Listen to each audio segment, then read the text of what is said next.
श्रद्धा नाम की जो तीसरी लड़की थी ना, वो अंगरा जी को शादी कर दी। हविर्भु नाम की चौथी कन्या थी, वो पुलस्त मुनि को दे दी। गति नाम की कन्या थी, वो पुलह ऋषि को दे दी। क्रिया नाम की कन्या थी, वो ऋतु महाराज को दे दी। स्वाति नाम की कन्या थी, वो ख्याति नाम की कन्या थी, वो रघु महाराज को दे दी। अरुंधति नाम की कन्या थी, वो वशिष्ठ महाराज को दे दी।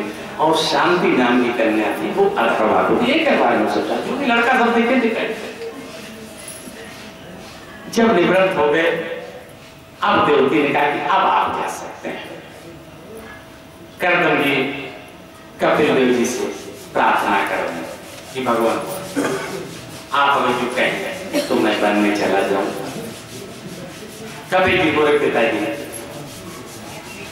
हमसे पूछने की कोई आवश्यकता नहीं। पिता यह तो धर्म पर चलता है ना, तो पुत्र से थोड़े पूछा जाता है। किससे पूछने की आवश्यकता है? कि मां से आवश्यकता थी, आपको पूछिए, आप जा सकते हैं और भगवत वचन कीजिए। कर्दम जी ने कपिल जी को प्रणाम किया, कपिल जी ने कर्दम जी को प्रणाम किया, चलने लगे। लौट के कर्दम जी फिर वापस आ गए। देखो पत्नी की चिंता हो गई। कहा बेटा मैं तो जा रहा हूँ, मैं तो भजन करके भगवत धाम में, तुम्हारे धाम में पहुंच जाएंगे, लेकिन ये तुम्हारी माँ है ना, इस पर भजन भजन नहीं होता। ये बहुत आसक्त में डूबी हुई, तो इसलिए इसका कल्याण कैसे होगा? गले पिताजी आप चिंता नहीं करो, माँ को हम शांत शास्त्र का उपदेश देंगे, जिससे माँ का भी कल्याण हो जाएगा। पिताजी प्रसन्नता पूर्वक जाते हैं। कपिल भगवान माँ के साथ रहते हैं और माँ के साथ रहते रहते श्रीमन नारायण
अभी भी कुछ ममता आप में शेष है, थोड़ा और भजन करो, क्योंकि ये तो ममता है। और अगर जो ज्ञान दिया जाएगा ना तो वो चलेगा नहीं। क्यों नहीं चलेगा? कि ममता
भगवत दर्शन होने लगे।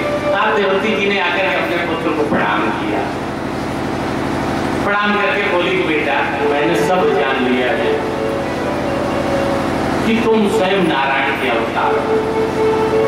मैं तो तुम्हारी माँ तुम्हारे ही कारण बन गई हूँ, निमित्त मात्र हूँ, तुम मेरे सर्वाधार हो। मुझे ऐसा ज्ञान हो जिससे हमें भी इसी जन्म में परम पद प्राप्त हो। देवती जी ने प्रश्न किया कि भगवान ये बताओ, ये जीव आता तो है तुम्हें प्राप्त करने के लिए और आप भेजते भी हो इसीलिए कि संसार में जाकर के मुझे प्राप्त करो। ये जीव यहां भटक क्यों जाता है?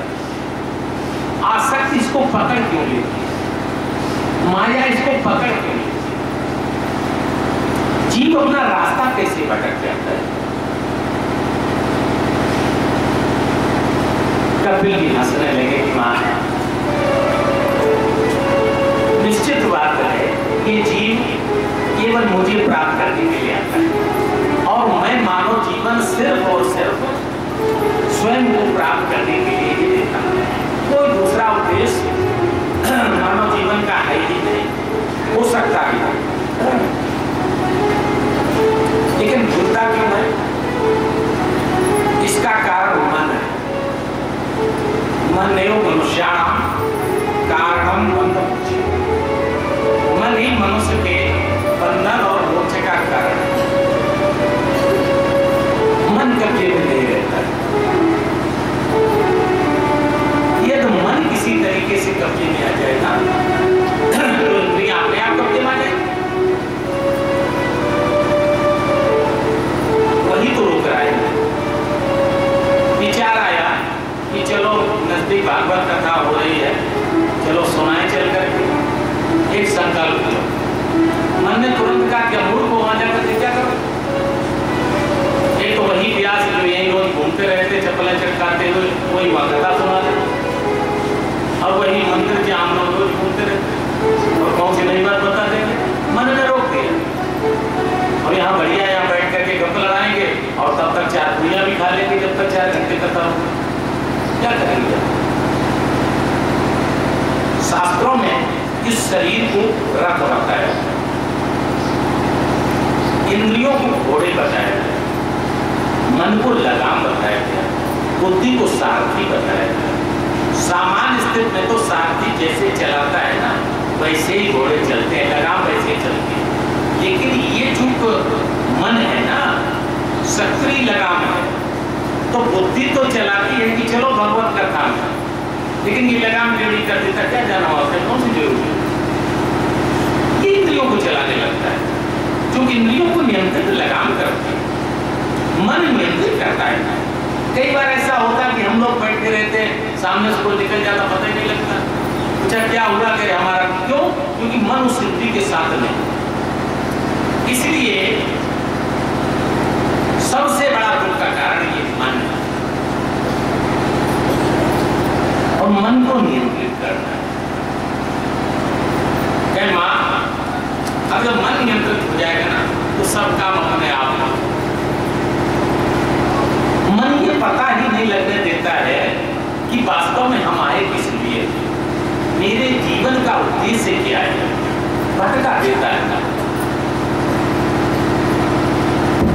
टिकट में जा रहा था, टिकट चेकर उसका टिकट चेक करने आया। बड़ा प्रभावशाली व्यक्ति था।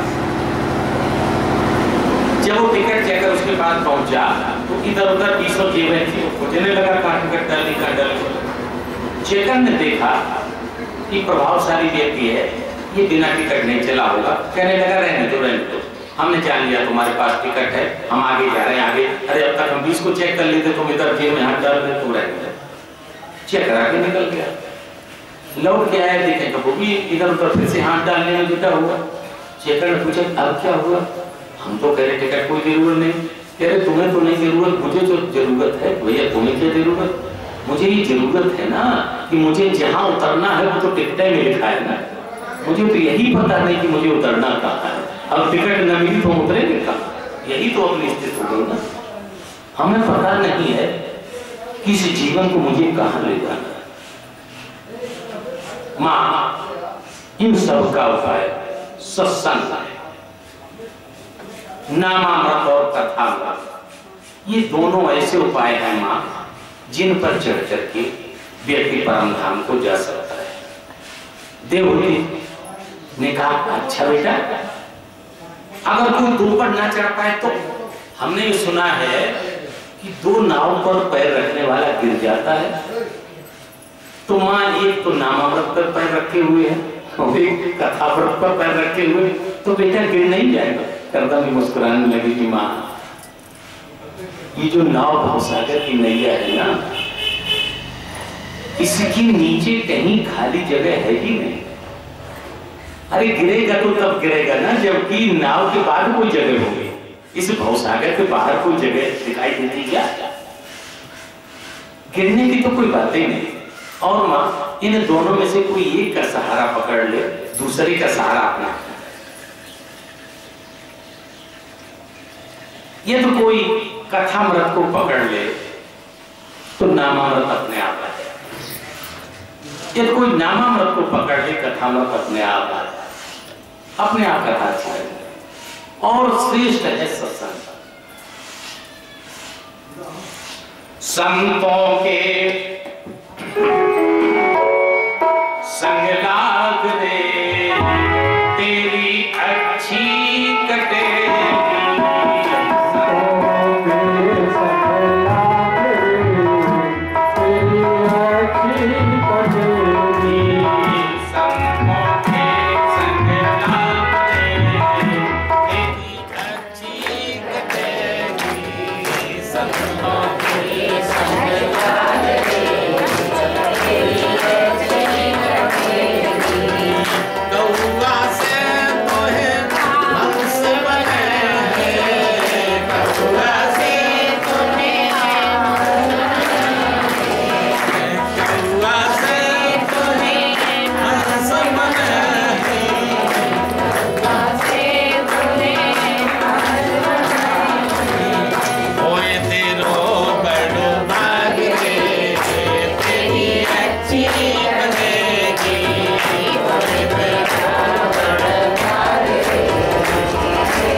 संसार की शरण छोड़ करके केवल भगवान की शरण में जाए। भक्ति मार्ग का उपदेश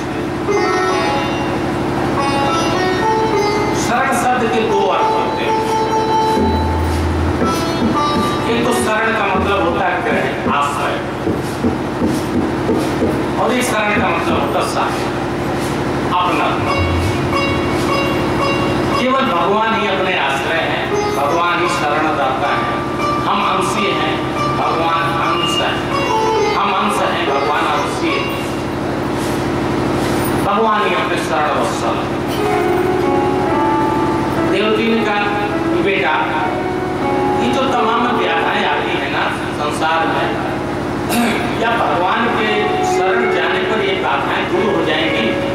कपिल कहते हैं हाँ मां, ऐसे ही दूर हो जाती जैसे देखे जरा सुखी नींद जहां नींद अगाधा, सुखी नींद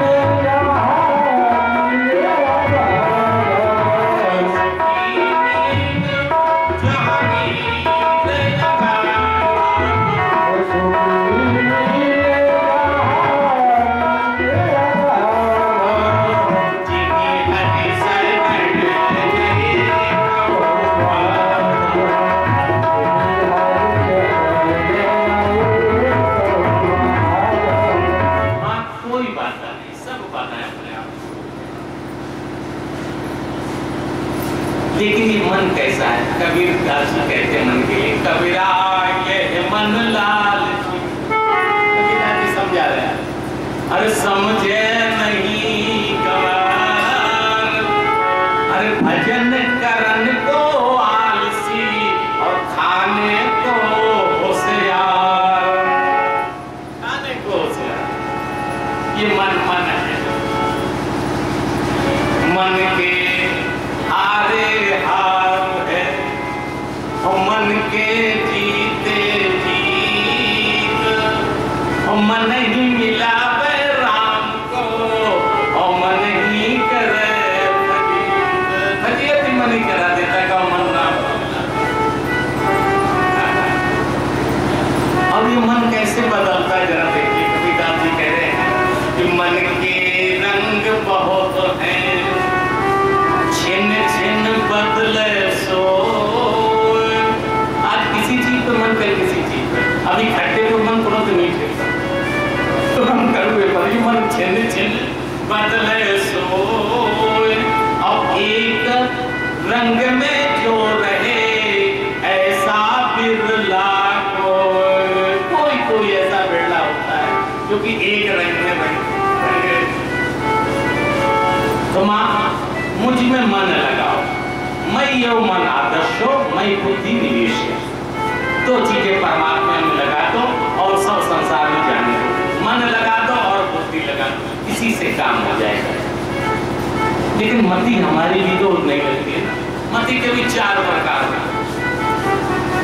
एक तो सही मति उसको कहते हैं कि हमारा लाभ हो, बस हमें दुनियादारी से कोई नहीं। इसको कहते हैं मति, हमारा लाभ हो। जो हम सब लोगों की सामान्य तरीके से जो मति है वो यही है कि हमारा लाभ हो। दूसरी कुमति, कुमति ये है कि दूसरे का नुकसान, इसको कहते हैं कुमति। कुमति तो यहाँ तक चली जाती है ना कि भले ही अपना थोड़ा नुकसान भले ही हो जाए, लेकिन दूसरे का बहुत ज्यादा नुकसान हो जाए, इसको कहते हैं कुमति। तीसरी होती सुमति। सुमति क्या होती कि सबका हक है, सभी का हक है। ये जो हमारे पास है ना, ये सभी की अमानत है, इसको कहते हैं सुमति। अगर हम दूसरों की अमानत को सोच लेना तो कल्याण हो जाए। यदि सास ये सोच ले कि जो पुत्र है ना, माताएं ये सोच लें कि ये जो पुत्र है ना, ये बहू की अमानत है, मेरा नहीं है। माताएं ये सोचे कि पुत्र बहू की अमानत है, ये पुत्री है ना, ये दामाद की अमानत है, ये जो शरीर है ना, ये संतान की अमानत है। और ये जो हम सुख भोग रहे हैं ना, ये दुख की अमानत। जो हमारे पास धन संपत्ति है ना, ये दान की अमानत है। यदि हम अमानत समझ लेना तब तो कल्याण हो जाए। कहा ऐसी सुमति कहा और महामती कहते हैं जो केवल दूसरों का ही भला समझते हैं, उसको कहते हैं महामती। ये महामती पेड़ों के पास होती और कलियुग में केवल महामती से ही काम चल जाता है। कुछ न करो है? हर लगे ना फटकरी और रंग कैसा चोखा, क्या कहते हैं रंग चोखा है। क्यों कैसे आया? महामती का एक उदाहरण देख लीजिए। कलियुग एक पुनीत प्रताप,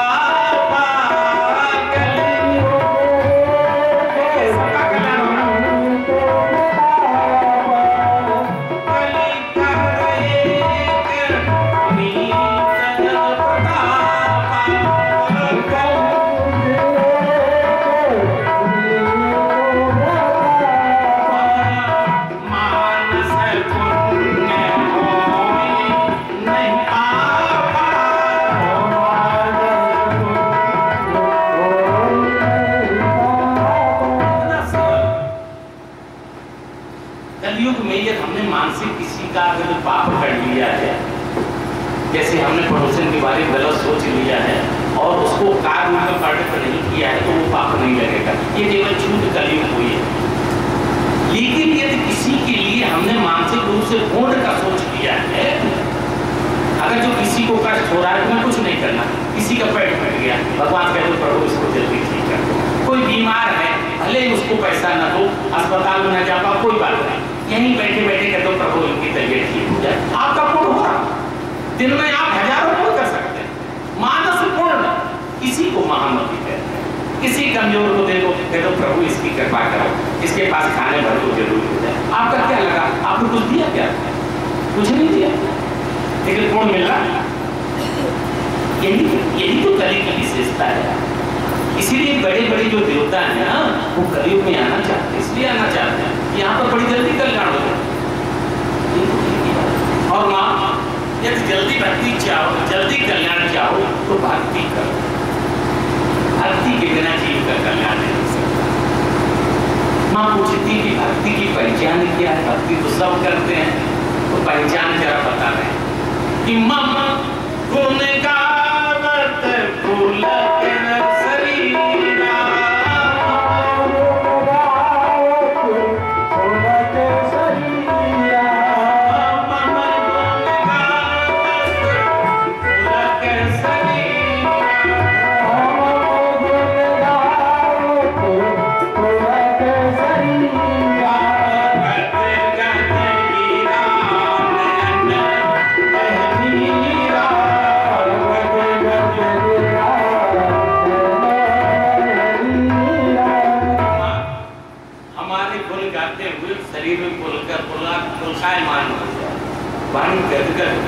आंखों से अश्रुधारा करने लगे।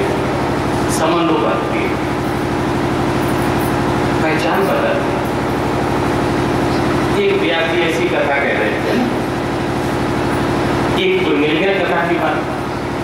व्यासी से कहा क्यों व्यासी ये बताओ, तुम भक्ति के तुमने सब गुण बता दिए, तुम भक्त हो कि नहीं? हम भक्त हैं। भक्ति करते हो कि नहीं? बिल्कुल करते हैं। तो ये गुण आपको कहाँ से नहीं है? ये गुण तो है नहीं, आप क्यों नहीं गुण? व्यास जी बता रहे, ये बताओ, जब हम यहाँ कहते हैं ना, जब हम भगवान का गुणगान करते हैं तो तुमने व्यास गद्दी को देखा, हमारा शरीर कितना प्रोत्साहन हो जाता है, उछलते हैं गद्दी पर, व्यास पीठ पर। हाँ ये तो सही है, चलो फिर ये हो गया। दूसरा, गदगद गिरा, हमारी वाणी देखते हो ना, गदगद हो जाती है। तो बात है कि नहीं कि महाराज अभी पक्की बात का हूँ। आपने तो तीसरी क्वालिटी बताई है ना, नयन वह नीरा। ये तो आपने होता ही नहीं कि होता है, तुमने देखा नहीं। कब होता है? रोज कथा सुनते की कथा में नहीं होता है।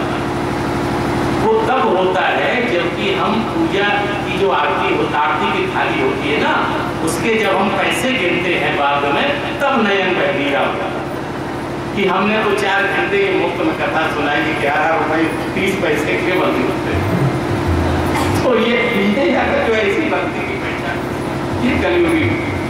तो माँ केवल भक्ति से मुझे पाया जा सकता है। भक्त के भेद बताया, कामी पुरुषों की अधोगति का वर्णन बताया। हम आप सब जानते हैं अधोगति होती है।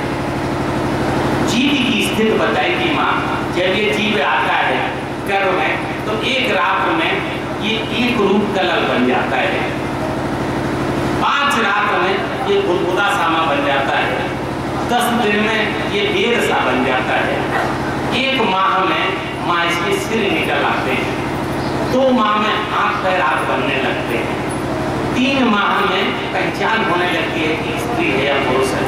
इसलिए अल्ट्रासाउंड 3 साल बाद 3 माह का वर्जित कर दिया, 3 माह में पहचान कर, 4 माह में माँ शादी 7 धातुएं उसमें बनने लगती है, 5 माह में उसको खूब प्यास लगने लगती है, 6 माह में झिल्ली पर लिपट करके वो करके चारों घूमने लगता है। ये 6 माह पर होता है। 7वें माह में जीवात्मा आ जाती है और उसको भगवान के दर्शन होते हैं। कल की कथा हमने बताया था कि जीव को भगवान के दर्शन 7वें माह में होते हैं। देवहूति बड़ा विस्मय हुआ। उसके बाद सकाम और निष्काम पुरुषों का वर्णन बताया और वर्णन बता करके कपिल जी ने ये कहा कि माँ अब हम चलना चाहते। तो माँ ने कहा कि अब तो बेटा ये शरीर मेरा रहा ही नहीं, अब चाहे रुको चाहे जाओ चाहे कुछ करना हो, अब तो ये शरीर परमात्मा का होगा। जब अपनी स्थिति आती है, आज समझ में आती रहती है ना, नष्टो मोह, अब तो सब परमात्मा यही निकल आकर हम कहीं निकलेंगे। तो बेटा तुम चाहे रहो या जाओ, अब हमारे ऊपर कोई फर्क नहीं, हम तो सीधे सीधे उस परमात्मा से जुड़ गए। कपिल जी वहां से जाते हैं और गंगा सागर में जाकर के तपस्या करने लगे। माँ देवहूति की भी मुक्ति हुई। देवहूति की मुक्ति के बाद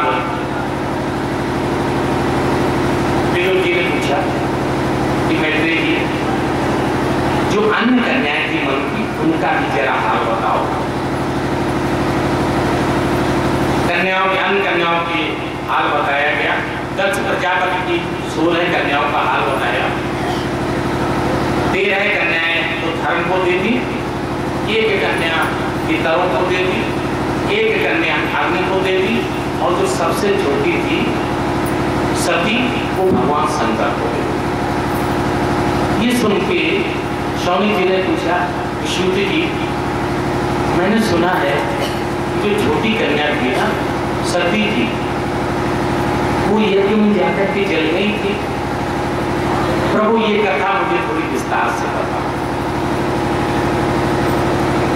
इधर मैत्रेय जी विदुर जी को बता रहे हैं, उधर शुद्ध जी स्वामी जी को बता रहे हैं। मैत्रेय जी बोले, शुद्ध जी सबसे छोटी कन्या थी और इसको बहुत प्यार करते थे दक्ष। छोटा बालक सबसे ज्यादा प्यारा होगा।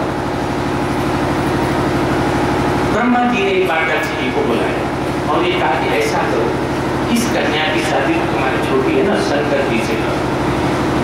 दक्ष जी बोले क्या बात करती, उसे नंगे अमंगल वेशधारी जटाधारी उस बुढ़े बाबा से शादी करेंगे?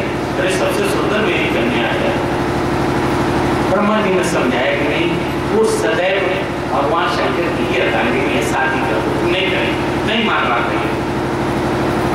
जब कोई न माने ना तो साम दाम, ऐसे साम से नहीं मानना तो दाम से।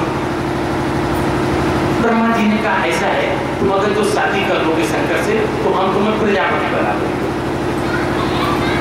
इसने सोचा कि चलो हमें शादी तो करनी, प्रजापति हमें बनाया जा रहा है, चलो हम करते हैं।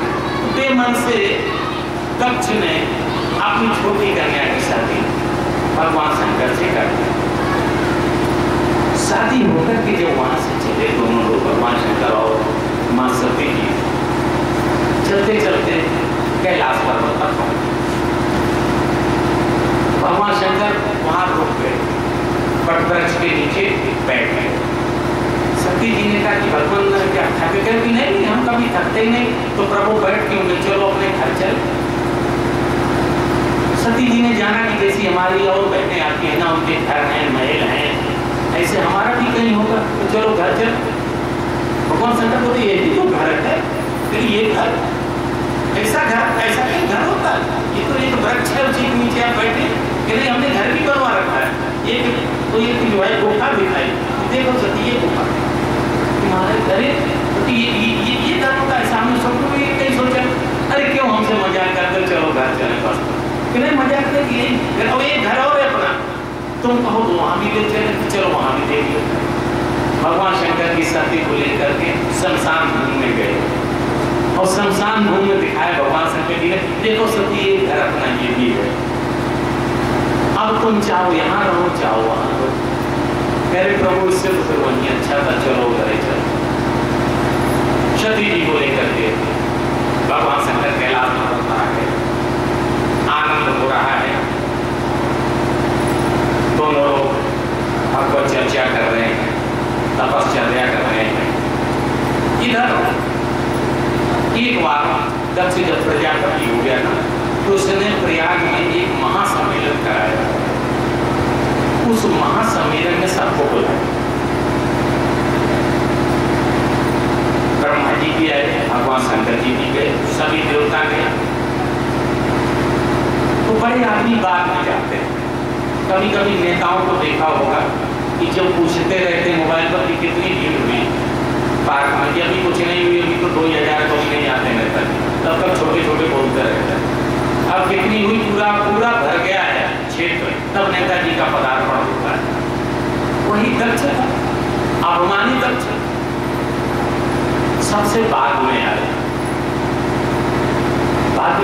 चारों ओर देखता, सब उठ करके खड़े हुए, केवल 2 लोग नहीं खड़े हुए।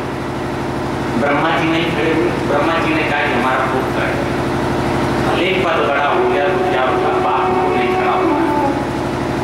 और भगवान शंकर जी आंख बंद करके राम राम कह रहे, उनकी तो आदत होती, कौन पचड़े में पड़े, इधर उधर की बातें कौन सुने, राम राम कह रहे। उन्होंने जाने नहीं कौन आया कौन कौन गया, तो हजारों लोग खड़े हो गए। इस दक्ष को ये नहीं दिखाई दिया इसको कि हमें हजारों सम्मान कर रहे हैं, अरे एक ने न किया तो क्या हुआ। ये मान का अहंकार बहुत, इसको बचा पाना बहुत मुश्किल, मान को बचा पाना बहुत मुश्किल। यही सत्य स्थिति, उसको 10,000 खड़े हुए वो नहीं दिखाई दे रहे, एक क्यों नहीं खड़ा हुआ वही दिखाई दे रहा। अब गया सामने और बोले कि मन में भरा हुआ था ना पहले से, मुश्किल से तो जबरदस्ती शादी लग गई। अरे ये तो मेरे पिताजी हैं, ये नहीं खड़े हुए, कोई बात नहीं। और तू सदाचार भी नहीं जानता है, बड़ों के साथ कैसे पेश आया जाता है।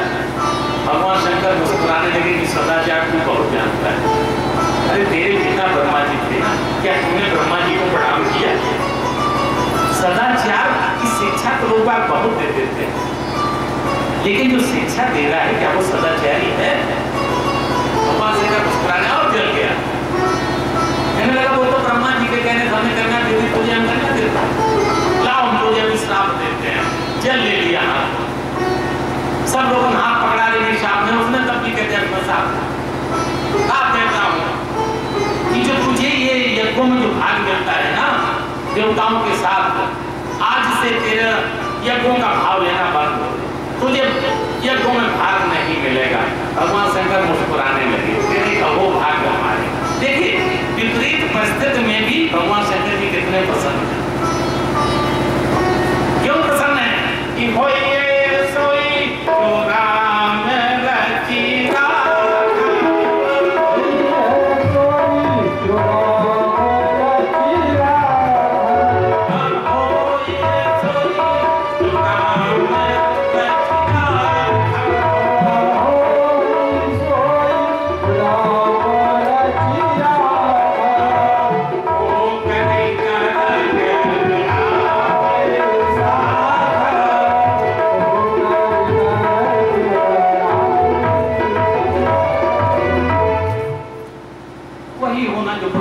प्रभु आपकी कितनी बड़ी कृपा हो गई। अरे जने कितने निमंत्रण आते थे मेरे पास, हमको परेशान थे। देखो यदि जीवन में शांत चाहो तो कम से कम व्यवहार करो, जितना व्यवहार बढ़ाओगे उतनी अशांति में पड़ोगे, जितना जरूरत हो उतना व्यवहार रखो। फिर तो प्रभु की कितनी बड़ी कृपा हो गई कि व्यवहार की वजह से हमें रोज जाना पड़ता था ना, तो हम राम राम नहीं कह पाते थे। ये तो बड़ा अच्छा हमारे ससुर साहब ने शाप दे दिया, अब हमें कहीं जाने ही नहीं, कोई हमें बुलाएगा ही नहीं। भगवान शंकर प्रसन्न हो गए। जो प्रतिकूलता में भी अनुकूलता का अनुभव करे वही तो भगवान शंकर है ना। और हम लोग अनुकूलता में भी प्रतिकूलता का अनुभव करते, यही तो भगवान है। भगवान शंकर जी प्रसन्न हो गए, लेकिन नंदी जी को बुरा हुआ। नंदी जी ने कहा, है दुष्ट दक्ष, तू क्या जानता है कि भगवान शंकर नहीं बोलते तुझे कोई शाप नहीं देता, मैं तुझे शाप देता हूं कि तू जो बकबक कर रहा है ना, तेरा ये सिर गिर जाएगा, तेरा बकरे का सिर गिर जाएगा। शाप जो पक्ष के थे दक्ष के, वो ब्राह्मण लोग खड़े हो गए, उनके लीडर बने भृगु। भृगु जी ने शाप दिया कि अरे जो शंकर जी के अनुयायी होंगे वो पाखंडी हो जाएंगे, वो नंग धड़ंगे रहेंगे। ये नागा मत है ना, अघोर मत है, वो वही शाप पर चला। उसके बाद फिर शाप नंदी ने दिया, अरे ब्राह्मणों तुम लोग सर्वभक्षी हो जाओ। वही बात ब्राह्मण सब कुछ खाने लगे, केवल तुम्हारी कर्मों में ही रुचि रह जाएगी, तुम उससे ऊपर बढ़ ही नहीं पाओगे। आज कर्मों में ही तो सब लगे हैं, कौन परमात्मा को ब्राह्मण पा रहा है, शाप लगा हुआ। भगवान शंकर ने सोचा कि हम और बैठे रहेंगे तो ये साफा साफी चलती रहेगी। भगवान शंकर उठकर के चल दिए, साथ नंदी गढ़ सब चले गए, कैलाश पर आ गए। वो सभा विसर्जित हो गई प्रयाग। अब कोई यज्ञ नहीं कराए, भगवान शंकर का बात कौन नहीं थे। अब दक्ष सबसे कई यज्ञ कराओ, कोई नहीं करा। दक्ष ने सोचा कि चलो हम ही कराते हैं। कनखल जगह है हरिद्वार में, वहां पर दक्ष ने यज्ञ कार्य सबको बुलाए, भगवान शंकर जी को नहीं। उससे पहले भगवान शंकर जी ने सती का त्याग किया। विदुर जी बोले मैत्री जी से कि प्रभु ये कौन सी ऐसी परिस्थिति आ गई जो भगवान शंकर ने अपनी पत्नी का त्याग कर। ये कथा हमें विस्तार से सुनाई। मैत्री जी बोले विदुर जी भगवान शंकर जी तो राम की कथा कहते रहते। एक बार भगवान शंकर जी ने देवी सती से कहा कि चलो भगवत चर्चा सुनाए, राम कथा सुनाए। सती को आश्चर्य हुआ, कमाल है, अरे राम कथा तो जिनसे निकली है मेरे पति से, वो कहाँ राम कथा सुनने जा रहा है, कि कहाँ चलना है, कि दक्षिण चलना है, किनके पास, कि अगस्त के पास। अरे महाराज क्यों आप जाओगे अगस्त के पास दंडकारण्य में? अरे वही तो चेला है ना, तो कल परसों यही आपसे, अभी महीने भर पहले की तो बात है ना, यही आपसे कथा सुनता था, अब आप वहां क्यों जाओगे?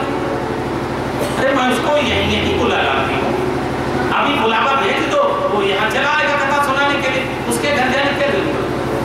भगवान शंकर बोले जरूरत है, वो यहाँ नहीं आएगा। क्यों? क्या प्रतिबंध लग गया? यहाँ प्रतिबंध लगा। भगवान शंकर सुना रहे हैं कि एक बार देवर्षि नारद विंध्याचल पर्वत के पास गए। नारद जी ने कहा विंध्याचल जी ये बताओ तुम्हारा सम्मान कितना है? बोला सबसे अधिक है। कहीं झूठ बोल रहे, सबसे अधिक तो सम्मान सुमेर पर्वत का है। विंध्याचल बोला कैसे तुम्हें पता? ये पता है सूर्य नारायण है ना, उस सुमेर के नित्य चक्कर लगाते हैं। तुम्हारा कोई चक्कर लगाता क्या? किसी को खटक गया तो मेरा कोई चक्कर नहीं लगाता। मेरा सम्मान है, इसने सुबह सूर्य भगवान से कहा है सूर्य पहले मेरा चक्कर लगाओ। सूर्य ने कहा विंध्याचल दिमाग खराब हो गया तेरा? अरे मैं तो त्रिलोकी का चक्कर लगाता हूँ, मैं तेरा चक्कर लगाऊंगा फिर और क्या हो जाएगा? तो तैसे नहीं हो जाएगा सम्मान कि कुछ नहीं, चक्कर लगाओ, और नहीं लगाओगे तो मैं इतना उठ जाऊंगा जो तुझे उठे जाने के। सूर्य भगवान नहीं उठे, अपने चले गए। इसने सोचा कि मैं बिल्कुल सीधा हो जाऊं, सीधे खड़े हो, खड़ा होने लगा, उठने लगा। त्रिलोकी महाहाकार मच गया कि क्या हो जाएगा। सबने सोचा कि कहा जाए, सबसे कहा ब्रह्मा जी के पास का, भगवान के पास के, नारायण का इसका उपाय केवल अगस्त जी है। क्या उपाय? अगस्त जी उस समय काशी में निवास कर रहे। क्या पाया उनके पास कि उन्होंने केवल एक जुल्लू में पूरा समुद्र पी लिया था। तो जो समुद्र को पी सकता है तो ये विंध्याचल उसकी बात नहीं मानेगा ना, तो वो इसको मिस करके धूल बना देंगे। अगस्त जी के पास सब देवता कहा प्रभु चलो जरा देखो ये तो विंध्याचल खड़ा हुआ चला जा रहा है। अगस्त जी ने कहा चलो हम। अगस्त जी आए, विंध्याचल जी ने प्रणाम किया। अगस्त जी ने आशीर्वाद दिया और कहा बेटा तुम ऐसे ही लेते रहो जब तक हम दक्षिण से वापस ना। ये कहते हुए अगस्त जी दक्षिण चले गए। विंध्याचल आज भी उनकी प्रतीक्षा कर रहा है कि हमारी कोई दक्षिण से इधर आए तो हम फिर सीधे हो जाए। तो भगवान शंकर ने कहा है उसको यहाँ बुलाओगी ना दक्षिण से उत्तर में तो विंध्याचल फिर खड़ा हो जाएगा, इसलिए वो नहीं आएंगे। सती जी के समझ में आ गया और चलने की दोनों लोगों को तैयारी।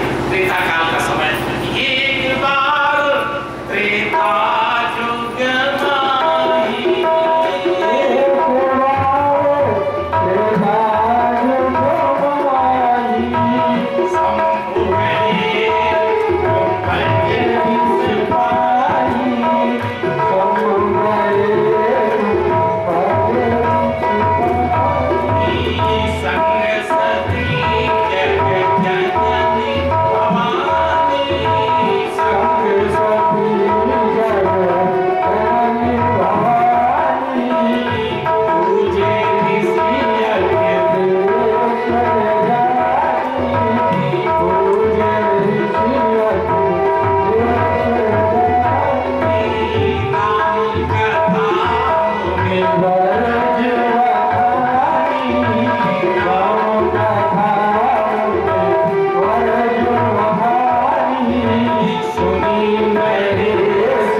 जैसे जा रही थी त्रेतायुग का समय था, भगवान राम लीला कर रहे थे, नाटक कर रहे थे। और नाटक कर रहे थे, क्या दृश्य चल रहा था उस समय, उनकी पत्नी का हरण, रावण हरण ले गया और वहां दंडकारण्य में जाकर के खोज रहे थे सीता, ये मधुकर सबसे पूछ रहे थे, वृक्षों से निपट जाते थे कि तुमने सीता को देखा, सीधे सीधे देखे तो भगवान शंकर ने देखा, वाह प्रभु क्या नाटक कर लेते हो यार, ऐसा तो हमने कामी पुरुष को भी ऐसा नहीं देखा, वो भी देख लेता है कि खंबा है या पत्नी है, तुम तो जाकर के वृक्षों से भी सीधे सीधे कहने लगते, क्या आनंद आ गया, आनंद आ गया, आनंद आ गया भगवान शंकर, क्या कहने लगे कि जय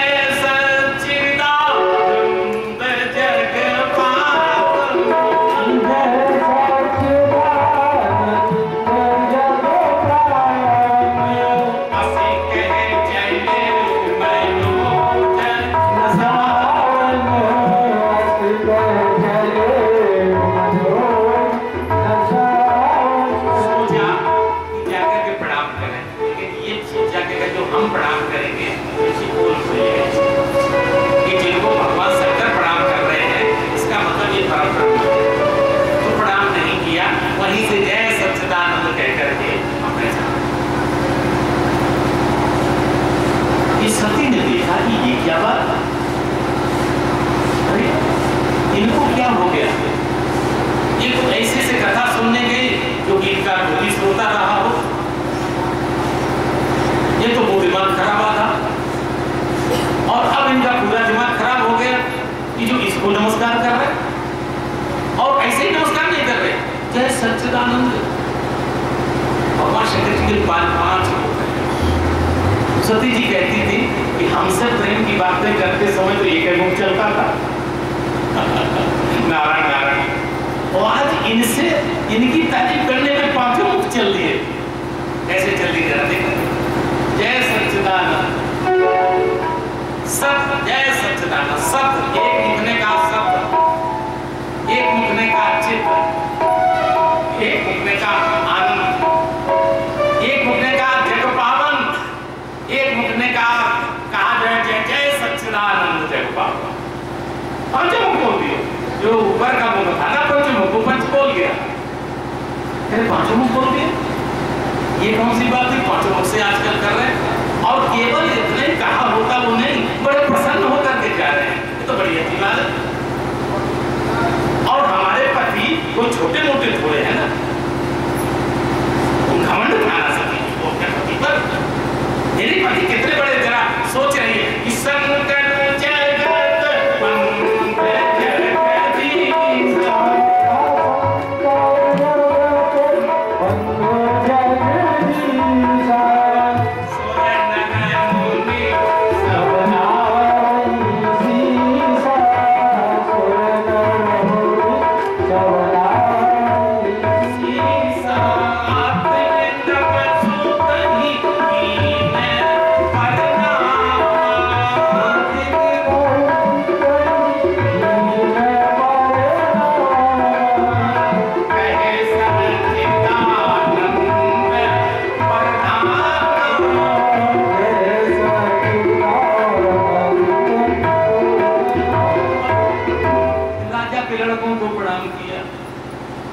सच्चिदानंद कहा, पता ही मन में आने लगा, फिर मन में आया कि यदि वास्तव में ब्रह्म है तो क्या इनको ये पता नहीं कि हमारी पत्नी कहाँ गई, ये हमने मान लिया कि ब्रह्म नहीं विष्णु ने अवतार लिया है, तो विष्णु भी तो उतने जानकार हैं जितने जानकार हमारे पति जी हैं, तो उनको भी नहीं पता लगा हमारी पत्नी कहाँ चलेगी, तीसरा कोई अवतार लेता नहीं।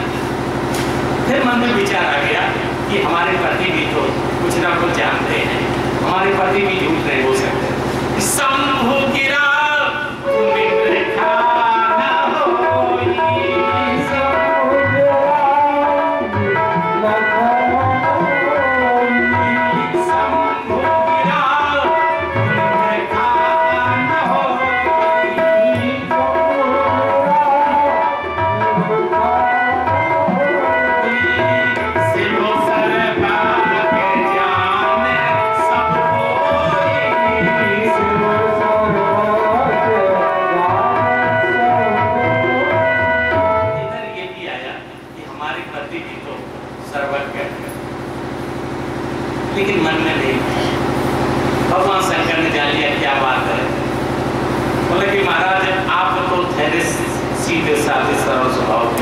बड़ी जल्दी विश्वास कर लेते हो।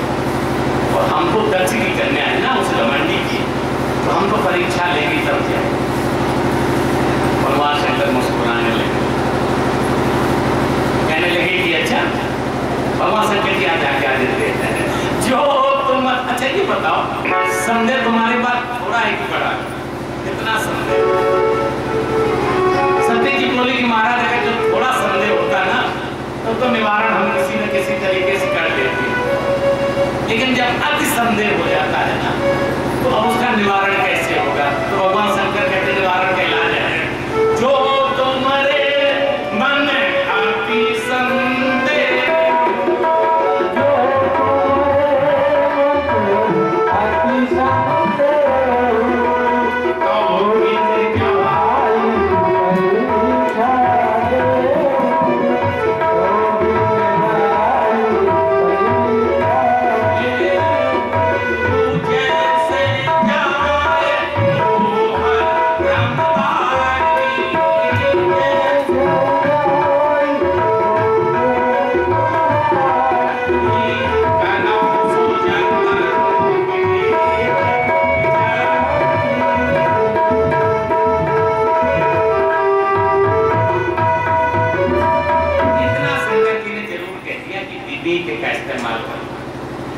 देखो कितनी बड़ी बात भगवान शंकर बोल रहे हैं। ये पशु से और मानव को विवेक ही तो अलग करता है। जिनमें विवेक नहीं होता है वो तो पशु, मानव होते हुए भी पशु है।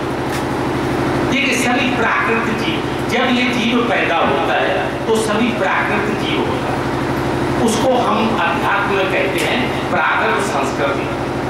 प्राकृत संस्कृति क्या कहते हैं? किसको कहते हैं? प्राकृत संस्कृत होती है जो हमारे दिमाग में आया हमने कर डाला। पशुओं में आपने देखा कि उनके दिमाग में आया कि हमें पेशाब करनी है तो सोचते क्या? दिमाग में आया, कर लिया। उसको खाने का दिमाग में आया तो ये देखा कि ये पेड़ अभी नहीं खाना चाहिए तो मुंह मार देगा। इसको कहते हैं प्राकृतिक संस्कृति। जो मनुष्य इसको अपनाते हैं, विवेक का इस्तेमाल नहीं करते हैं, उसको प्राकृतिक संस्कृति। पशु नहीं करते। मानव को यदि पेशाब लगी है तो वो विवेक का इस्तेमाल कर लेता है। नहीं विवेक का इस्तेमाल करेगा तो वही कर लेगा, लेकिन विवेक उसके पास है इसलिए वो इस्तेमाल करता है। चलो घर चले, बाथरूम देखें, इधर चले। इसको हम लोग सामाजिक संस्कृति, सामाजिक संस्कृति, विवेक का इस्तेमाल। और जो परमात्मा से जब ये विवेक जुड़ जाता है तो उसको हम लोग आध्यात्मिक संस्कृति कहते हैं। वो आध्यात्मिक संस्कृति के अंदर आ गया। चलती वहां से भगवान ने सोचा, लेकिन ये चौपाई हमें बड़ी अजीब सी लगती है भाई। भगवान शंकर जैसा पति अपनी पत्नी को ना समझा पाए, और कितना दुर्गुण तरीके भगवान शंकर कहते हैं कि मोर कहे न संशय जाहि,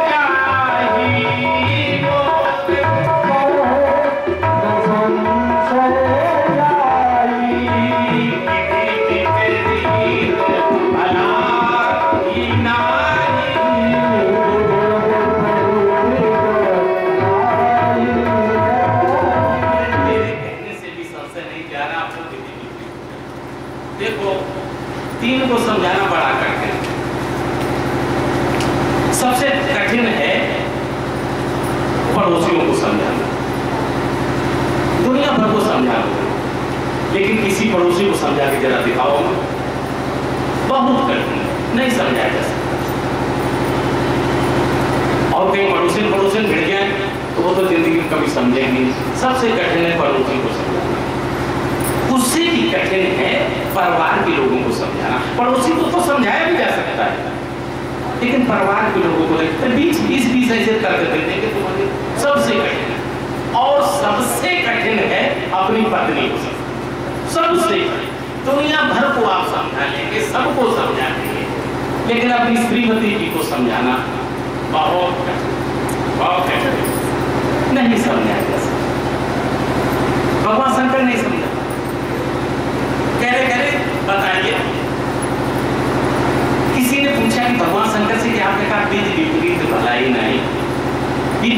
ब्रह्मा विपरीत है, लेकिन आप तो ब्रह्मा के अंगों को डाल सकते हो।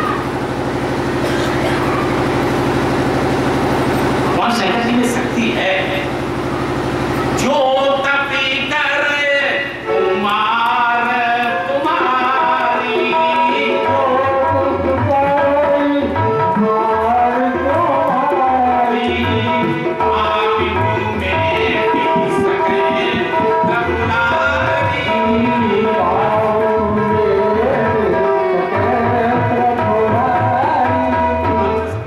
केवल दो लोग प्रारब्ध का लेख मेट सकते हैं, या तो भगवान शंकर जी या भगवान का नाम, तीसरा कोई। भगवान का नाम क्या होता? तो आप तो विध के लिए तो बैठ सकते थे। अरे तो आपकी तो पत्नी थी, तो विध ने जो लिख दिया था आप उसको मेट देते। भगवान शंकर कह रहे यही तो दिक्कत थी। यदि केवल ब्रह्मा जी की बात होगी वो मेट देते, लेकिन अब ये बात तो बहुत ऊपर हो गई है।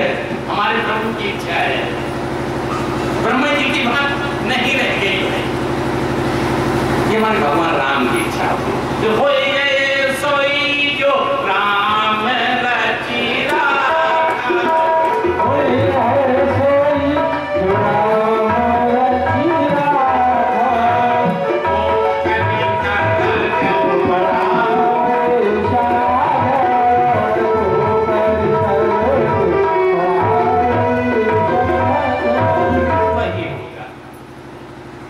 बड़ा भगवान शंकर एक वृक्ष के नीचे बैठ करके भगवान नाम जपने लगे। सती जी गए और ये सोचा कि परीक्षा कैसे ले। तो हमेशा जो परीक्षक है ना, परीक्षक और परीक्षा लेने जाए, तो ये पहले ये विचार किया कि इसकी कमजोरी पकड़ेंगे, उनकी कमजोरी क्या है। तो दिमाग में आया कि कमजोरी तो दिखाई दे, अरे कमजोरी इनकी सीता है, पेड़ों से भी लिपट के कहते हाथ सीखते, उधर खम्भे लिपट कहते हाथ सीखते, कमजोरी तो सामने दिखाई दे रही, इनकी पत्नी इनकी कमजोरी है, तो क्यों ना इनकी पत्नी का रूप बना लिया जाए, कमजोरी पकड़ ली सकती।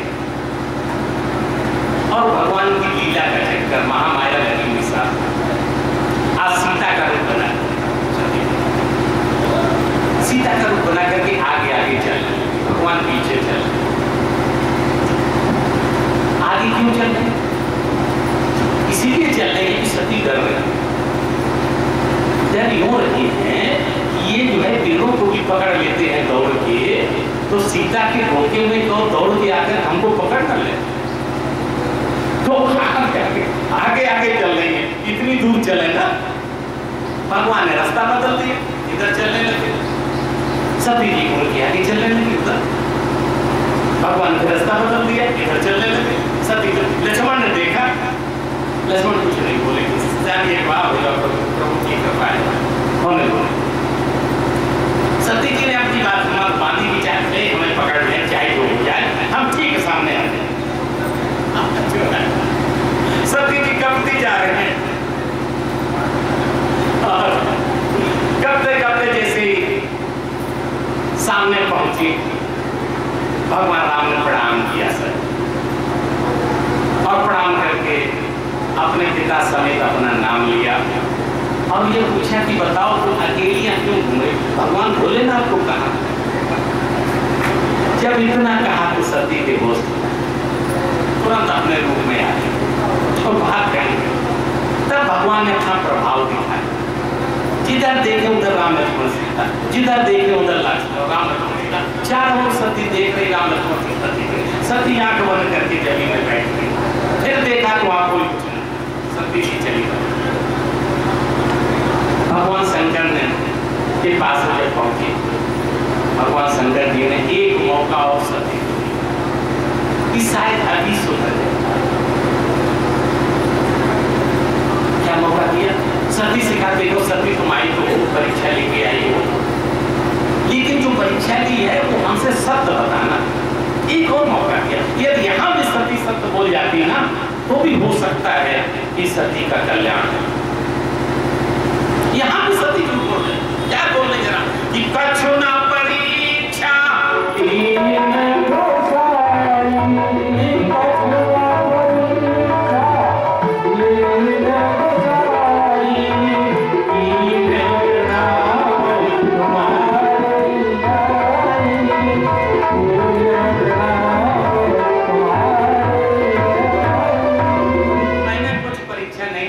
आपने प्रणाम किया था ना, वैसे हमने प्रणाम किया। जैसे सती ने इतना कहा तो भगवान शंकर ने उनको नमस्कार किया, सिर नवाया। सती कहने लगी ये क्या कर रहे हो प्रभु, क्या हमें प्रणाम कर रहे हो? हम तो पत्नी तुम्हारी, हम तो तुम्हें नहीं प्रणाम कर रहे हैं। किनको कर रहे हैं? जो तुम्हारे सर पर बैठी हुई। जरा देखिए कि पहोर राम माया जी से लोना, तो सती को बैठी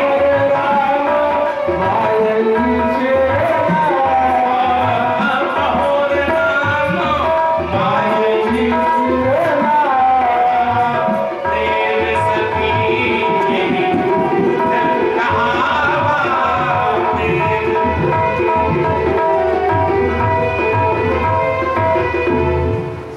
माया के राम की माया को प्रणाम किया भगवान शंकर ने। इसने जबरदस्ती युक्ति बोला। अब सोचा कि अब हम करें क्या। इन्होंने तो सीता का रूप बना लिया, ध्यान धरकर के देख लिया शंकर जी ने कि सीता का रूप बना लिया, माँ का रूप बना लिया, अब हम क्या करें। नहीं विचार आ रहा था तो भगवान राम की आराधना की, उनसे चित्त लगाया तो मन में आ गया, क्या क्या मन में, यही तन सती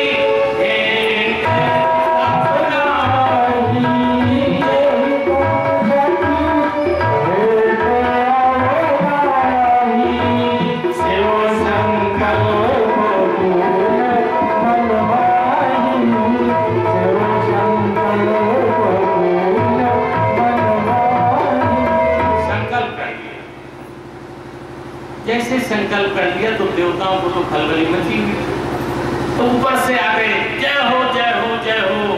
ऐसा व्रत कौन कर पाएगा। ये दो चीजें हमें देवताओं की भाई अच्छी नहीं लगी, पता नहीं सबको अच्छी लगती हो।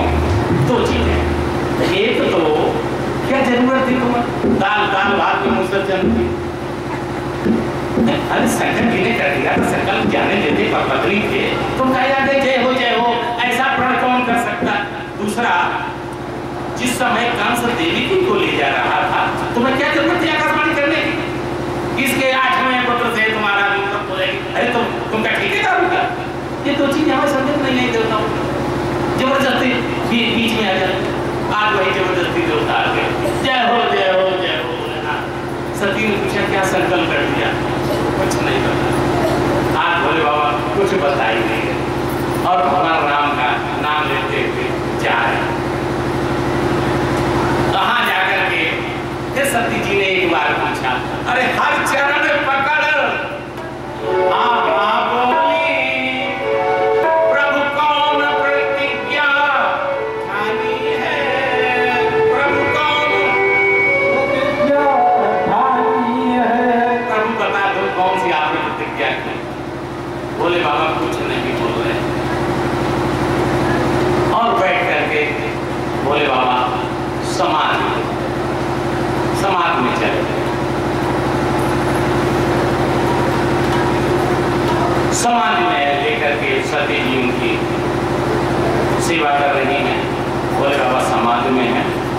उधर जो हमने कहा था कनखल में यज्ञ होने जा रहा है, सभी को निमंत्रण दिए गए, भगवान शंकर जी को छोड़ दिया गया और सभी देवताओं को जैसे आजकल हम लोग निमंत्रण देते हैं ना, तो उसमें लिख देते हैं कि किधर से आना होगा। निमंत्रण कार्ड में लिख देते हैं ना कि बाया इधर से आओ। देखो फिर देवताओं की बात, अरे तुम्हें अगर तो कनखल में जाना ही था तो तुम ऊपर से उधर से क्यों आए, कैलाश पर्वत से होकर के। अरे इधर दक्षिण होकर के आ गए होते, इधर उत्तर होकर के आ गए, पश्चिम होकर के आ गए होते, पूरब से चले जाते। क्या जरूरत थी कि केवल सती के सर के ऊपर से निकलो। ये देवताओं का कृष्ण। कोई संत बता रहे हैं कि दक्ष ने अपने कार्ड में ये लिख दिया था कि सदी की रास्ता कैलाश पर्वत के हमारे भगवान जो शंकर निवास करता है ना मेरा दमान, ठीक उसके ऊपर से है। जो विमान ऊपर से नहीं आएगा ना उसको हम यहाँ घुसने नहीं देंगे, और यहाँ आकर के वो सर्टिफिकेट देगा कि हम ठीक ऊपर से गुजरे। सब विमान आने लगे, एक सर से निकला। भगवान शंकर जी की समाधि बन चुकी थी, सती की सेवा करके देखा एक विमान निकल गया, दूसरा विमान आया, सोचा ज्यादा ऊपर से निकले, आवाज नहीं पूरी और नीचे उतर के निकला। दूसरा निकल गया, 3 4 सब दिल विमान निकल रहे। सती जी ने पूछा ये क्या बात है? सती दिलों के व्योम विमान, अरे जात चले सुंदर विधि नाना,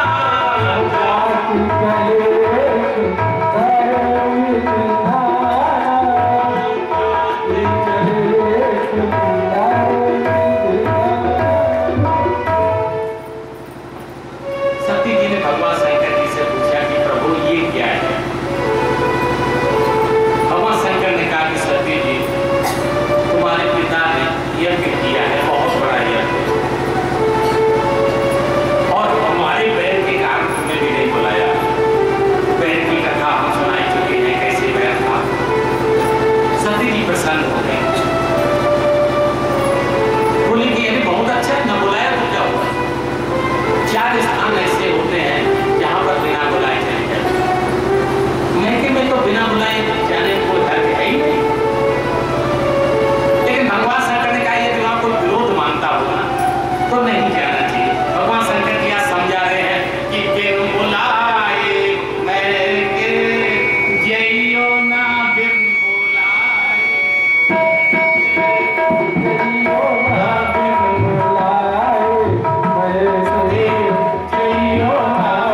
बुलाए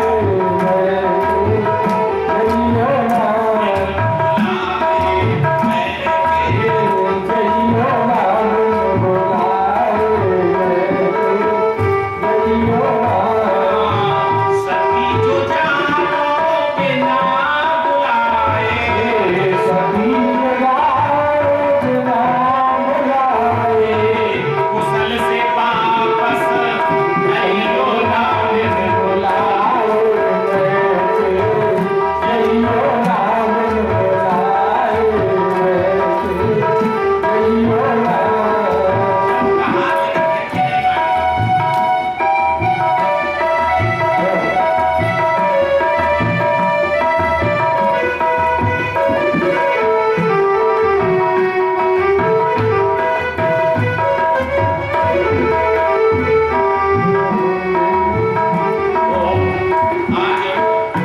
सती जी नहीं मान रही हैं कि नहीं हमें कुछ जाने जाना,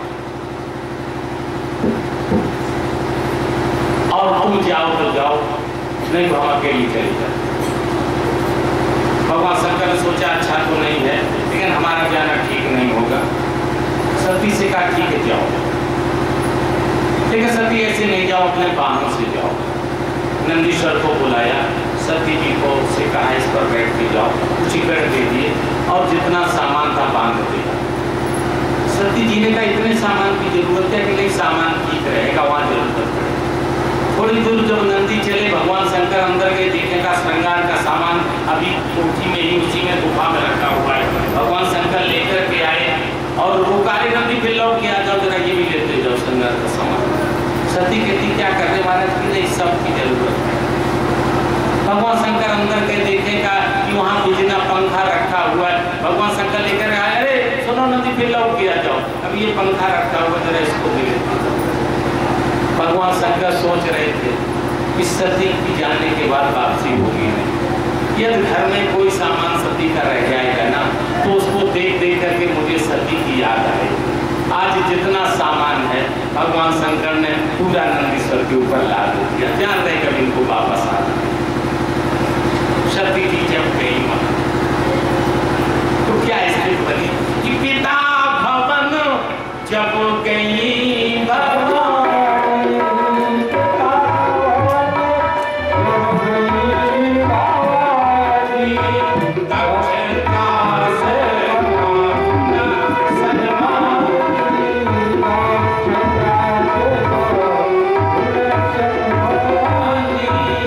सागर भले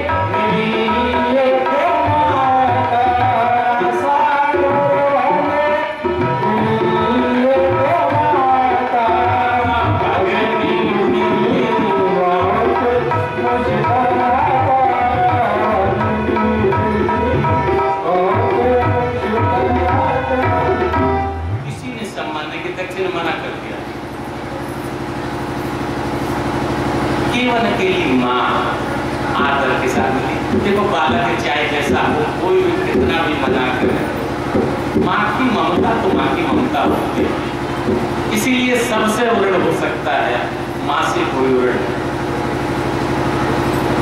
माँ ने आकर के चिपटा लिया, हाँ बेटी हम तो तुम्हारे इंतजार कर रहे हैं, तुम आ गई, हमारा जी भर गया, हमारी सब बेटियां हो गई। और भगिनी मिली बहने बहुत मुस्कुराता। किसी परिवार, ईश्वर करे ऐसा ना हो, लेकिन किसी परिवार में ऐसा हो जाए कभी प्रारब्ध से, एक बहन बड़ी पैसे वाली हो जाए, एक बहन गरीब हो जाए, जरा उनकी टॉन्टिंग सुनना आपस में क्या कभी देखना, जरा देखने का नजारा है। हमें भी कभी कभी प्रभु की कृपा से ऐसा दिग्दर्शन होता, क्या अभिमान आएगा उस बेचारे पर। ऐसी सब अभिमान वाली थी, सती को देखा गई, सब बहने बहुत मुस्कुराता, क्या मुस्कुरा रही। एक एक बहन बोली, अरे सती बहन तुम अकेली आई हो या जीजा जी के साथ आए? हमारे तो मुझे कभी अकेले नहीं भेजते, तुम क्या अकेली आती हो? और सती क्या कहे, एक बोली बहन, अरे सती सुनो, पहले तो नंग दरंगे रहते थे, अब कुछ तहजीब जीजा जी में आ गई कि नहीं आ गई, कि वैसे पहले जैसे रह रहे हैं। भगिनी मिली बहुत मुश्किल। एक बहन बोली, अरे सती बहन ये बताओ, पहले तो भीख मांग करके काम चलता था, क्या कुछ हो गया ऐसा करता ठीक, कोई इच्छा वृत्ति हो गई? अगली बहन बोली, अरे सती पहले तो तेरा निवास ऐसे खुले आसमान के नीचे था, क्या कुछ मकान भगिनी मिली बहुत मुस्कुराता, कुछ मकान बन गया कि नहीं बन गया? ये बहनों को सती जी सीधे जाकर के आज उस स्थल पर पहुंची, जाए हो रहा था, उसको देखा तो वहां भगवान शंकर का कोई भाग नहीं देखा। अब सती जी को जग दारुण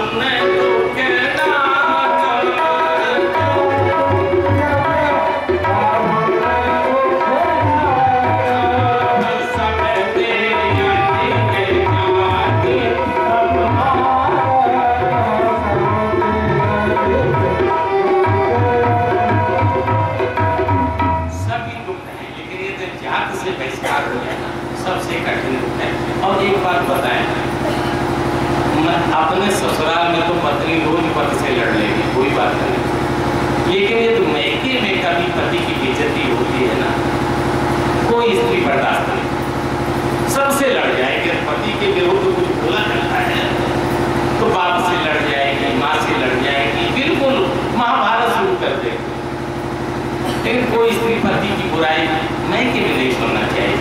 आज तो सामने बुराई हो रही, सती कैसे सबको अटका दे। तुम लोग क्या जानते हो भगवान शंकर के बारे में? अरे मूर्ख पिता, मुझे शर्म आती है कि मैं तुझसे पैदा हुआ, ये दे जो तूने दे रखी है ना, मैं इसको रखूंगी नहीं, मैं तो योगाग में जल जाऊंगी और सब उल्टा सुल्टा कर। सती जी ने योगाग प्रकट की। देखिए 3 लोग योगाग में जले हैं, मानस रामायण कथा आती है, और सौभाग्य दुर्भाग्य से तीनों कुंभ राशि, एक तो सती कुंभ राशि, एक श्रवण कुंभ राशि और एक सबरी कुंभ राशि। योगाग्नि के जलने में शरीर तो योग ही बना रहता, शरीर नहीं जलता, अंदर के जो अवयव होते हैं ना वो जल जाते हैं। योगाग्नि जल गई, जो भगवान शंकर के भेजे हुए गण थे वो युद्ध विध्वंस करने लगे। प्रभु ने रक्षा की, सब जाकर के जब तक यहाँ चल रहा था सब आगे दौड़े। नारद जी सबसे पहले पहुंच गए। नारद जी ने कहा, अरे भगवान तुम्हारी पत्नी सती जी मार गए। भगवान शंकर मुस्कुराने लगे। नारद जी ने कहा, कैसे आदमी है, पत्नी मर गई मुस्कुरा दे, गुस्सा आते ही थे। अरे भगवान जो तुमने गण भेजे थे ना सती के साथ, उनकी बहुत पिटाई हुई, उनको जब ये सुना तो आज भगवान शंकर जी को क्रोध आ गया, हमारे गणों की पिटाई। क्रोध होकर के एक लट जमीन में पटकी, वीरभद्र का अवतार हो गया। वीरभद्र से कहा जाइए एक वचन कीजिए और जिसको जैसा उचित करके। हम आप सब कथा जानते हैं, वीरभद्र गया, उसने जिसको जैसा था दंड दिया। दंड देने के बाद सब लोग आए और सब लोग चले गए तो विध्वंस हो गया। उसका सर काट करके, उसका सर नहीं कट रहा था,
उत्तानपाद को राजा बनाया। उत्तानपाद की एक पत्नी हुई जिसकी शादी हुई, उसका नाम था सुनीति। जैसा नाम वैसा गुण, अच्छे नीति पर चलने वाली। लेकिन दुर्भाग्य था सुनीति का कि उसके कोई संतान नहीं। जब बहुत दिन हो गए तो उन्होंने राजा से कहा, राजन ऐसा करो दूसरा विवाह करो। उत्तानपाद बोले मुझे दूसरा विवाह नहीं करना, संतान होना। तो बोले कि आपको तो नहीं करना है, लेकिन ये राजकाज कैसे चलेगा, आप तो राजा है ना, राजा को दूसरा विवाह करना है। राजा ने कहा कि दूसरा विवाह होकर के जानती हो कौन आएगा? हम जानती हमारी सौत आई। उत्तानपाद बोले वो जानती हो सौत का क्या पता नहीं, उनसे लेने की चिंता मत करो, वो हमारी छोटी बहन होगी, सौत नहीं होगी। सौत तो सब कहते हैं, लेकिन हम उसकी बड़ी बहन होगी, वो हमारी छोटी बहन होगी, और वो हमें ले एडजस्ट न करिए, हम उसके साथ रहेंगे, चिंता नहीं करो। जबरदस्ती सुनीत ने आज दूसरी शादी की मांग करवाई। उत्तानपाद की दूसरी शादी सुरुचि के साथ। सुरुचि जैसे ही आई, सुनीति महलों के बाहर सुरुचि थी। सुनीति आरती उतारने के लिए दरवाजे पर आई। सुरुचि ने देखा कि मेरी आरती उतारने की हो, हमारी सासू जी तो ऐसी हो नहीं सकती, सासू को तो व्रत होना चाहिए, ये तो हमसे कुछ ही उम्र में बड़ी लग रही है, ये कौन है? वहाँ पूछा कि ये कौन है तुम्हारी आरती? अरे तुम्हारी बड़ी बहन कि हम तो अपने राजा के गिरी संतान, ये बड़ी कहाँ से आ गई? अरे यही तो है हमारी बड़ी पत्नी जिसने ये शादी करवाई जबरदस्ती। अच्छा, इसका मतलब हमारे सौत के गले हैं। बालिकी से कूद गई, हम अपने घर जा रहे, हम नहीं घुसेंगे, सौत के रहते हुए मैं घर में नहीं घुसूंगा। जैसे ही गए तैसे सब दौड़ पड़े। सुनीति की दौड़ी और दौड़ करके पकड़ने लगे कि मुझे हाथ मत लगा, मैं तेरा मुंह भी नहीं देखना चाहती। सुनीति रोने लगी कि क्या चाहती हो बहन, बताओ क्या मैं बहन है? मन बहन, अब हम तो तुझे बहन कहूंगी, तू चाहे तो मान। अच्छा बताओ तू चाहती क्या है? मैं ये चाहती हूँ कि तू घर से बाहर रहे, ये पूरा राज्य मेरा, मैं राजा के संग रहूंगी। सुनीति का मंजूर। और देख यहाँ कहीं रहेगी भी नहीं, घर इस गांव से बाहर रहेगी। सुनीति का मंजूर।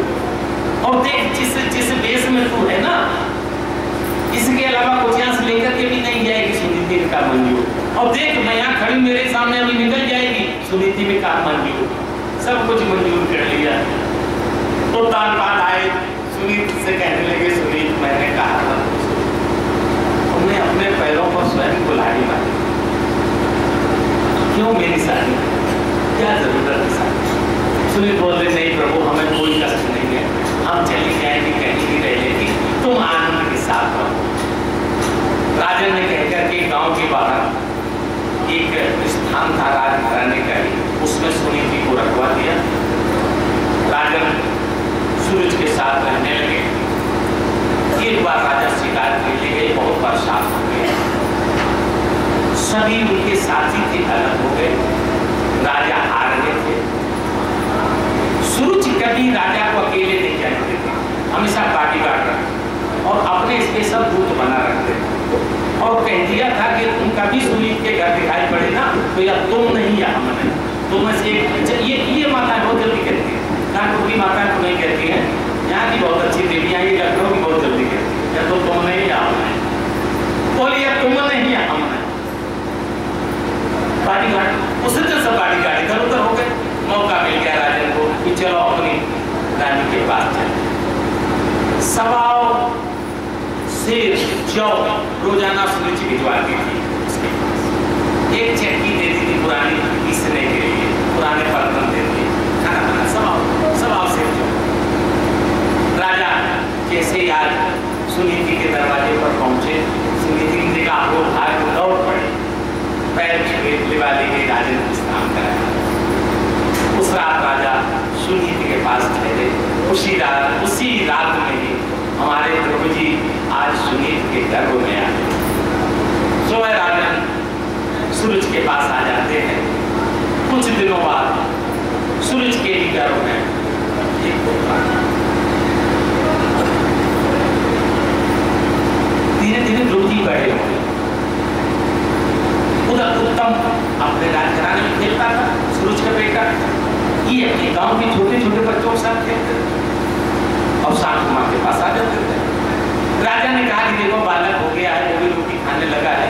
सूरज ने कहा ऐसा करो कि ढाई सवाल से देते थे ना, अब आधा से जो करो, आधा से जो हो गए, एक पाव बच्चे के नाम आधा से जो जाने लगे। थोड़े बड़े हुए खेलते थे। एक बार बाप और अम्मा का खेल खेलने लगे। बच्चे देखते हैं, जो देखते वही खेल खेलने लगते। तो कुछ बच्चे बाप बन गए, कुछ बच्चे अम्मा बन गए। पहले अपना सब लोग परिचय बताओ कि तुम्हारे बाप का नाम क्या है, तुम्हारी अम्मा का नाम क्या है। तो सबने बताया बाप हमारे पूछन, अम्मा हमारी जगह चली। सबने बताया, लोगों से पूछा तुम बताओ, तो फिर बाप का तो हमें नाम नहीं पता, माँ का नाम मुझे मालूम है। बोले तुम्हारे बाप कौन थे, हमें पता ही नहीं।